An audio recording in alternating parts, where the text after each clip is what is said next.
सीपीसीडी ने new update निकाला है कि किस सेक्शन में आप क्वालिफाई हो जाएंगे तो आपका डिप्लोमा वैलिड माना जाएगा। मतलब कि हिंदी टाइपिंग में क्वालिफाई रहेंगे तो वैलिड होगा, या इंग्लिश टाइपिंग में भी आपको क्वालिफाई करना पड़ेगा। ये नोटिफिकेशन सीपीसीडी ने दिया है और आपका भाई उससे रिलेटेड इंफॉर्मेशन आपको देने वाला है। तो वीडियो को शुरू से लेकर लास्ट तक जरूर देखिएगा।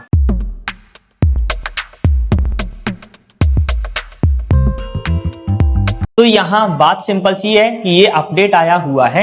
इसमें लिखा हुआ है कि मध्य प्रदेश के विभिन्न विभागों एवं कार्यालयों में विभिन्न पदों पर संविदा या नियमित अनुक्तियों के लिए आयोजित होने वाली परीक्षाओं में सूचना प्रौद्योगिकी कंप्यूटर क्षेत्र में दक्षता के प्रमाणीकरण हेतु कंप्यूटर दक्षता प्रमाणीकरण के संबंध में, मतलब सीपीसीटी के संबंध में ये नोटिफिकेशन जारी किया गया है। तो आइएगा आगे देखते हैं क्या लिखा हुआ है। देखो मैं पूरा पढ़ के आपको बता देता हूं। संदर्भित परिपत्र दिनांक 2017 द्वारा कंप्यूटर दक्षता प्रमाणीकरण परीक्षा यानी कंप्यूटर सीपीसीटी के इंग्लिश टाइपिंग की न्यूनतम गति 30 शब्द प्रति मिनट एवं हिंदी टाइपिंग की गति 20 शब्द प्रति मिनट निर्धारित की गई है। ये तो आपको पता है। उक्त निर्देशों से यह भ्रम की स्थिति उत्पन्न हो रही है, मतलब इन निर्देशों से यह भ्रम फैल रहा है, ये भ्रम की स्थिति हो रही है कि सहायक ग्रेड 3 अथवा समकक्ष पदों के लिए, मतलब कि सहायक ग्रेड 3 का जो पद होता है या इसके समकक्ष और जो वैकेंसीज होती हैं के लिए सीपीसीटी में अंग्रेजी एवं हिंदी टाइपिंग में क्वालिफाई होना अनिवार्य है। ये भ्रम है कि दोनों में क्वालिफाई होना अनिवार्य है, तो ऐसा बिल्कुल भी नहीं है कि दोनों में क्वालिफाई अनिवार्य है या नहीं है, वो आगे पता चल जाएगा। इस संबंध में स्पष्ट किया जाता है कि राज्य सरकार द्वारा सहायक ग्रेड 3 एवं समकक्ष पदों के लिए हिंदी टाइपिंग अनिवार्य किया गया है। मतलब कि आपका जो सीपीसीटी का डिप्लोमा होना चाहिए उसमें हिंदी टाइपिंग अनिवार्य रूप से क्वालिफाई होना चाहिए, ये इन्होंने बताया। किंतु अंग्रेजी टाइपिंग नहीं, किंतु अंग्रेजी टाइपिंग की आवश्यकता नहीं है।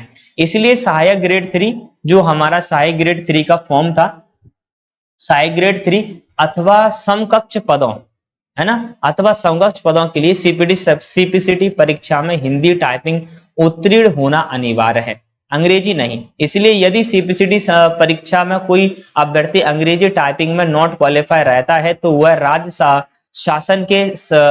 शासन में सहायक ग्रेड 3 व अन्य समकक्ष पदों के लिए अनर्ह नहीं होगा, मतलब कि वो डिस्क्वालीफाई नहीं होगा। मतलब कि वो वहां पर ऐसा नहीं कि अगर आप वो इंग्लिश में डिस्क्वालीफाई हो गया है तो वो फॉर्म फिल नहीं कर सकता है। जी डेफिनेटली वो वहां एलिजिबल होगा।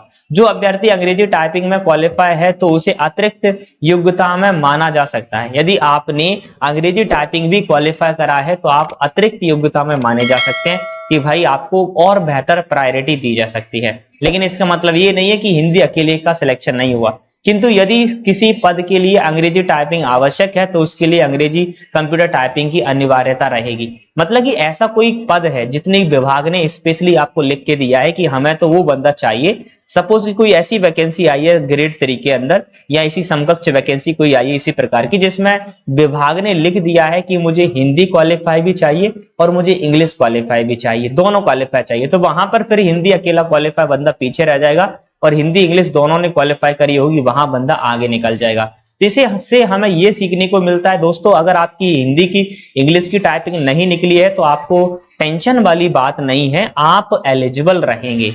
और इसका मतलब ये नहीं है कि आप इंग्लिश की कोशिश ही मत करिएगा। हाँ, अगर आप इंग्लिश की कोशिश कर लेते हैं और आप इंग्लिश में क्वालिफाई हो जाते हैं तो ये आपको स्पष्टली दिखाई दे रहा है, उसी को प्रायोरिटी दी जाएगी जो इंग्लिश में क्वालिफाई होगा। और कुछ ऐसी स्पेशली वैकेंसी आती हैं जिसमें इंग्लिश टाइपिंग भी मांगा जाता है तो फिर तो वहां इंग्लिश की आपको नीड पड़ने ही वाली है। तो ये छोटी सी इंफॉर्मेशन थी, बच्चे मुझे बार बार कॉल करके पूछते थे तो ये मैंने आप लोगों के सामने प्रूफ रखा है। ये नोटिफिकेशन व्यापम के द्वारा लाया गया था जब ग्रुप 4 की वैकेंसी चल रही थी, लेकिन ये नोटिफिकेशन आज मेरे हाथ लगा है तो मैंने सोचा क्यों ना इस नोटिफिकेशन को आपके सामने रख दिया जाए। वीडियो को शेयर कर दीजिएगा ताकि और भी बच्चों के साथ ये इन्फॉर्मेशन पहुंच सके। चैनल पर नए हो तो फटाफट से सब्सक्राइब कर लीजिएगा क्योंकि इसी प्रकार की नॉलेजेबल वीडियो हम लाते रहते हैं और कंप्यूटर की बहुत ही बेहतर तरीके का स्टडी हम यहाँ कराते हैं, आप चैनल पर विजिट करके देख सकते हैं।